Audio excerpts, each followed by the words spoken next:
Assalamualaikum warahmatullahi wabarakatuh.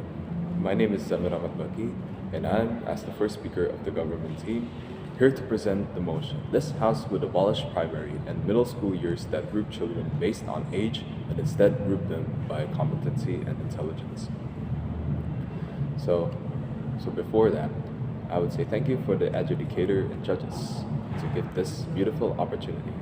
And also, I would thank my teachers for the support, and also my friends in Margate Club at school to give the support that we all needed. And we love to appreciate that. Okay, so without further ado, let's continue. Indonesia's educational landscape is marked by regional disparities. Urban areas often benefit from better educational resources, while students in rural and remote regions struggle to access quality education. The existing age grouping exacerbates these disparities. In addition to that, intelligence isn't just about academic performance per se, but also including linguistic, spatial, musical, bodily kinesthetic, intrapersonal, interpersonal, naturalistic, and so on. To address that problem, it requires enough resources, for example, teachers' competence, and support to implement the system to fit requirements of grouping students based by their competency and intelligence.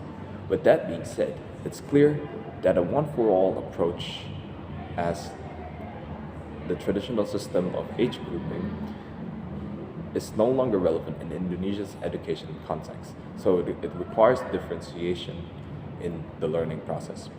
The urgency of this motion on this government team stems from the unique challenges that Indonesia faces in the realm of education. As Indonesia is the fourth populous country, and Indonesia's education system is vast and diverse, but it grapples with complex issues that require innovative solutions. And it's up to the stakeholders in the education system to have a transformative change. According to the World Bank, in 2019, Indonesia's net enrollment rate in primary education in urban areas are 93.5%, but only 79.5% in rural areas. And this highlights the urban-rural education gap. So let me address two arguments that we stand in this motion. So first, with this system of grouping by competency and intelligence addresses educational disparities and also preparing students for the workforce. So let me go back to the first point. So the first layer, I'm going to discuss the geographical and cultural implications of this motion and argument. So Indonesia is a diverse country with its large archipelago and the fourth most populous country in the world. It has different cultures, diverse cultures, and also diverse languages. With this problem alone, children in rural areas often lags behind their urban counterparts, which makes children in rural areas had limited access to quality education. To solve that problem, grouping kids by competency and intelligence allocate resources more effectively. Why? Because this allows for targeted intervention and localization of curriculum development, making education relevant to local needs. Also, in underprivileged regions, students who need extra support can receive it regardless of their age, difference in culture, difference in, language that they use to communicate, or geographical location. By doing so, not only this bridges the urban and rural education gap, but also advance equity in education. And that is a fundamental principle that our nation must uphold. So, this system benefits a vast variety of cultures, ages, and geographical conditions in Indonesia. So, let me discuss the second layer of this argument. It's about the social implications. So, dropout rates in Indonesia is quite concerning. Why?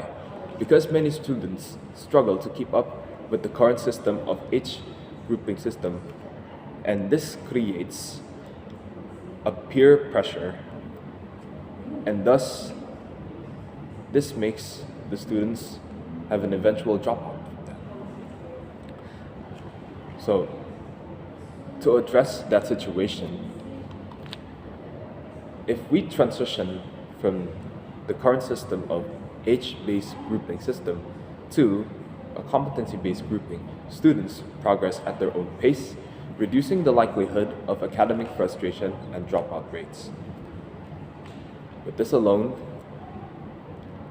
the education system can benefit all of the students and reducing dropout rates. And also, let's move on to the second argument. It prepares the students for the workforce. Indonesia's economy is undergoing rapid transformation.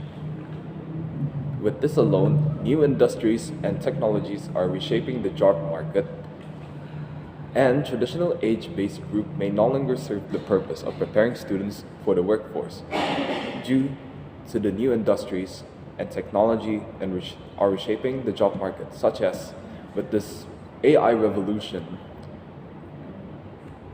Thus, the traditional age-based group system is no longer relevant to that AI revolution because that technology can replace some jobs, replace the workforce, the labor force.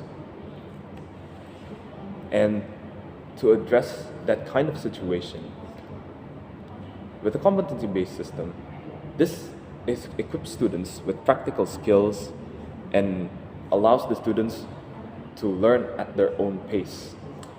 This dynamic approach makes graduates better suited to meet the demands of the modern workforce, contributing to Indonesia's economic growth.